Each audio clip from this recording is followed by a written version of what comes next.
Hi, my name is Jeff Van Wychen. I'm Fiscal Policy Fellow at the North Star Policy Institute. Can you explain what's happened to student aid in Minnesota over the last 15 years?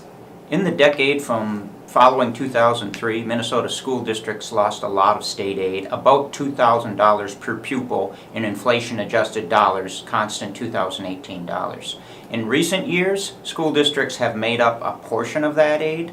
However, even with the increases in recent years, real per pupil state aid is about $1,000 less today than it was back in 2003 after we adjust for inflation.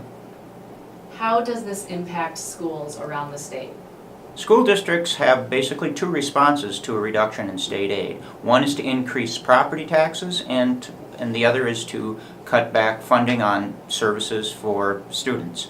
And our school districts have done both. We've had very significant property tax increases. If you look at some of our larger districts like Minneapolis, there's been a significant reduction in school funding on a per pupil basis in inflation adjusted dollars even after the property tax increases. What will happen moving forward if we continue to fund schools at this rate?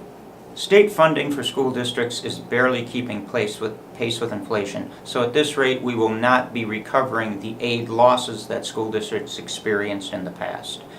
So if school funding continues at this rate, two things can happen. We're going to have less funding for the services to Minnesota students, and we're going to have increased pressure on local property taxpayers to make up for the funds that the state is not providing. What do we need to do to fix this problem?